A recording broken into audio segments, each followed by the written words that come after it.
Hello बच्चों। आज मैं आपको क्लास 7th जिसका सब्जेक्ट है मैथमेटिक्स इसकी वर्कशीट नंबर 34 कराऊंगी जिसकी डेट है मेरे पास 29 नवंबर 2021। तो आज की वर्कशीट में भी हम कंपेयरिंग क्वांटिटीज ही करने वाले हैं, लेकिन आज हम एक नया कंसेप्ट सिंपल इंटरेस्ट के बारे में जानने वाले हैं। ठीक है, देखो यहाँ पर लिखा है let's think and discuss. If you wish to save your money where do you deposit it. अगर आप अपनी मनी सेव करना चाहते हैं तो आप वो पैसा कहाँ डिपॉजिट करेंगे। ठीक है, तो आप वो पैसा जरूर बैंक में ही डिपॉजिट करेंगे। ठीक है ना।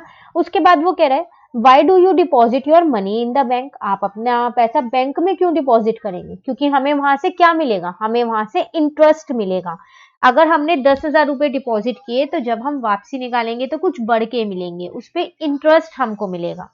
ठीक है, अब वो आपसे कह रहा है does your deposit money grow in the bank. क्या आपकी डिपॉजिट मनी बैंक में ग्रो होगी। बिल्कुल होगी, यस बिल्कुल ग्रो होगी। क्यों, कैसे होगी, हाउ, क्योंकि उस मनी के ऊपर हमको क्या मिल जाएगा, इंटरेस्ट मिल जाएगा, तो वो बढ़ जाएगी मनी हमारे पास, है ना। तो वही तीन चीजें आपसे इन्होंने यहाँ पूछी और उनका आंसर पूछा गया। अब उससे रिलेटेड ही आपको कुछ यहाँ पर क्वेश्चंस दिए। वो कह रहा है आपसे when we need money we borrow from the bank, borrowed money is called the loan। जब भी हमें पैसे की जरूरत होती है तो हम क्या करते हैं, बैंक से बोरो कर लेते हैं और उस बोरो मनी को हम क्या कहते हैं, लोन कहते हैं। The extra amount paid for the use of borrowed money is what we called interest। अब देखो हमें जरूरत थी तो बैंक वालों ने हमें पैसे दे दिए, ठीक है, लेकिन वो भी ऐसे ही थोड़ी देंगे, अपना फायदा तो देखेंगे ना कुछ, तो वो क्या लेंगे, उस पे हमसे इंटरेस्ट चार्ज करेंगे। तो अगर हमने 10,000 रुपए बोरो किए हैं तो हम क्या करेंगे, जब हम उन्हें वापसी करेंगे ना, मान लो हम उन्हें 11,000 रुपए दे रहे हैं, तो जो ये 1,000 रुपए हमने फालतू दिए, ठीक है, तो वो है हमारा इंटरेस्ट जो हम पे कर रहे हैं बैंक वालों को। ठीक है, उसके बाद कह रहा है simple interest is a quick and easy method of calculating the interest. Simple interest एक ऐसा आसान और इतना जल्दी से कैलकुलेट करने वाला तरीका है जिसमें हम इजीली इंटरेस्ट कैलकुलेट कर सकते हैं कि लोन पे कितना इंटरेस्ट होगा। ठीक है, तो उसके लिए एक छोटा सा फॉर्मूला है हमारे पास, वो होता है हमारे पास ये SI simple interest is equals to P into R into T upon में 100। अब बात करते हैं यहाँ पर ये SI PRT है क्या क्या। SI का मतलब होता है मेरे पास यहाँ पर सिंपल इंटरेस्ट, ठीक है। P का मतलब होता है प्रिंसिपल, जो अमाउंट मैंने बोरो की है, या फिर आप इसे लोन भी कह सकते हो, जो मैंने लिया है उधार पे। R का मतलब होता है कि उसके बाद उस पे मैं कितना परसेंट इंटरेस्ट दूंगी। तो मान लो मैंने 10% दूंगी, जितना भी पैसा मैंने उधार पे लिया ना उसका 10% एक्स्ट्रा दूंगी, तो वो हो गया मेरा R। टाइम, कितने टाइम के लिए लिया है, 1 साल के लिए, 2 साल के लिए, 3 साल के लिए, 4 साल के लिए, तो उसे हम करते हैं T से डिनोट।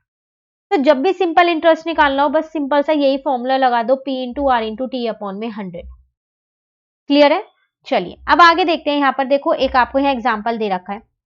यहाँ आपसे क्या कह रहे हैं, Raman wants to borrow ₹1000। Raman 1000 rupees borrow करना चाहता है, तो जो भी अमाउंट हम बोरो करते हैं वो हमारे पास होता है P। The local bank charge 10% interest per year. Local bank जो है वो इंटरेस्ट चार्ज करेगा, तो आर हो गया 10%। रेट ऑफ इंटरेस्ट पूरा नाम है इसका, rate of interest. Per year मतलब 1 ईयर हो गया। तो अगर मैं बात करूं सिंपल इंटरेस्ट निकालूंगी कैसे, तो वो होता है P into R into T upon में 100। ठीक है ना। तो P की जगह पर 1000 आ गया, R की जगह पर 10 आ गया, T की जगह 1 आ गया, नीचे का 100 ऐसी है। इन दो जीरो से ये दो जीरो कट गई, आ गया मेरा 100। तो सिंपल इंटरेस्ट आ गया। 100 रुपए चार्ज किए जाएंगे। अब जब रमन वापसी देगा ना पैसे, आपको पता है वो कितने देगा, 1000 तो देगा ही देगा, क्योंकि वो उतने बोरो करेगा, उसके साथ साथ 100 रुपए और एक्स्ट्रा देगा इंटरेस्ट के। तो टोटल मिला के वो 1100 रुपीज वापसी करेगा बैंक को। तो ये आ गई अमाउंट जो वो बैंक को देगा। क्लियर। चलिए अब क्वेश्चंस देखते हैं। फर्स्ट में आपसे क्या कह रहा है, Anita takes a loan of ₹5000। तो ये P दे रखा है एट 15% पर ईयर, तो इसका मतलब ये R दे रखा है और ये T दे रखा है as a rate of interest. Find the interest she must pay at the end of 1 year. तो आपको सिंपल इंटरेस्ट निकालना है, बहुत आसान है। तो सिंपल इंटरेस्ट का फॉर्मूला मेरे पास क्या था, वो था मेरे पास P इंटू में R इंटू में T अपॉन में 100। ठीक है, तो P मुझे दे रखा है 5000, आर मुझे दे रखा है 15, टी मुझे 1 दे रखा है, और यहाँ पर आ जाएगा 100। दो जीरो से दो जीरो काट दी, तो यहाँ आ जाएगा 50 इंटू में 15। तो मेरे पास सिंपल इंटरेस्ट आ कितना जाएगा, रुपी। ठीक है, अब 50 को क्या करो 15 से इंटू कर दो, तो जब मैं इसको इससे इंटू करूंगी तो 750। तो आपको सिंपल इंटरेस्ट ही निकालना था 1 ईयर के बाद का, वो आ गया 750। क्लियर? चलिए क्वेश्चन नंबर 2 पे आते हैं। On a certain sum of interest paid after 3 year is 450 at 5% rate of interest per annum, find the sum. कह रहा है ऑन अ सर्टेन सम। देखो सम, लोन, प्रिंसिपल तीनों एक ही के ही नाम है, पी के। पी क्या डिनोट करता है? सम, प्रिंसिपल और लोन। तो ऑन अ सर्टेन सम, इसका मतलब यहाँ पी आपको नहीं दे रखा, ठीक है। टी दे रखा है 3 ईयर्स है, सिंपल इंटरेस्ट आपको 450 दे रखा है, रेट ऑफ इंटरेस्ट आपको 5% दे रखा है। आपको वही सम मतलब वही पी आपको निकालना है। कैसे निकालोगे वो देखो यहाँ पर।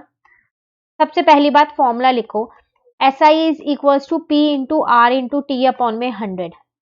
सिंपल इंटरेस्ट आपको 450 दे रखा है, पी नहीं दे रखा, आर आपको 5% दे रखा है और टाइम आपको 3 ईयर्स दे रखा है, ठीक है। क्रॉस मल्टीप्लाई तो 450 इंटू में 100 हो गया, यहाँ पर आ गया 15 पी। तो पी कितना आ जाएगा 450 इंटू में 100 और डिवाइडेड बाय आपके पास आ जाएगा 15, ठीक है ना। अब आप क्या करो 450 को 15 से डिवाइड कर दो तो आपका आंसर आ जाएगा 30। तो पी आपके पास कितना आ गया, वो आ गया आपके पास ₹3000। आपको सम ही तो निकालना है, सम का मतलब ही पी है, वो आ जाएगा आपके पास 3000। क्लियर? एक ही फॉर्मूले से सारे क्वेश्चंस हो जाएंगे, ठीक है। चलिए नेक्स्ट करते हैं। Find the amount to be paid at the end of 3 year if principal is 1200 and at 12% per annum. आपको यहाँ अमाउंट निकालनी है, 3 सालों के बाद आप कितना पे करोगे, ठीक है। तो कितना पे करेंगे, पहले हम इंटरेस्ट तो देखें उस पर कितना चार्ज होगा। तो सिंपल इंटरेस्ट का फॉर्मूला होता है पी इंटू में आर इंटू में टी अपॉन में 100, ठीक है ना। अभी पी मुझे 1200 दिया, ये 12% है और यहाँ पर 3 ईयर्स है टाइम, ये आ जाएगा 100, ठीक है। ये ऐसा ही ऐसी है। तो सिंपल इंटरेस्ट कितना पे करूंगी इस पे, मैं 2 जीरो से 2 जीरो कट गई, 12 को मैंने क्या किया 12 से इंटू किया 144 को 3 से इंटू किया तो मेरे पास आ गया यहाँ पर 432। इसका मतलब 3 सालों के बाद मैं कितना अमाउंट पे करूंगी, 1200 रुपए तो दूंगी, उसके साथ साथ 432 और दूंगी एक्स्ट्रा में। तो 1200 प्लस में कितना आ जाएगा 432, तो आपका आंसर आ जाएगा ₹1632। इतना पे करेंगे। क्लियर? चलिए last, if Meena gives an interest of 45, फिर आपको इंटरेस्ट दे रखा है फॉर 1 ईयर, टाइम दे रखा है एट 9% पर एनम, आर दे रखा है। What is the sum she had borrowed. Same question number 2 की तरह सम निकालना है, मतलब पी निकालना है, ठीक है। तो देखो कैसे करेंगे यहाँ पर। तो सिंपल इंटरेस्ट का फॉर्मूला था आपके पास पी इंटू में आर इंटू में टी अपॉन में 100। सिंपल इंटरेस्ट आपको 45 दे रखा है, 1 ईयर के लिए 9% है, ठीक है। क्रॉस मल्टीप्लाई किया तो ये 4500 हो जाएगा, यहाँ पर 9p आ जाएगा, क्लियर ना। तो यहाँ से p कितना आ जाएगा 4500 अपॉन में 9 आ जाएगा। अब 9 की टेबल में 45 जो है वो 5 पे आता है, 5 9 जा 2 0 ऐसी है, तो p आ गया 500। तो सम आपसे पूछा गया था, तो सम आपके पास कितना आ जाएगा 500 आ जाएगा। क्लियर? तो ये था क्वेश्चन नंबर 4। इसी के साथ आपकी ये वाली वर्कशीट जो है वर्कशीट नंबर 34 कंप्लीट हो गई है। वर्कशीट नंबर 35 जो है वो हम अपनी नेक्स्ट वीडियो में करेंगे। तो अगर आपको कोई भी डाउट हो इसमें तो आप कमेंट करके जरूर पूछ लीजिएगा, और अगर आपको ये वीडियो अच्छी लगी तो आप इसको लाइक जरूर कीजिएगा और मेरे चैनल को सब्सक्राइब कीजिए। Thank you.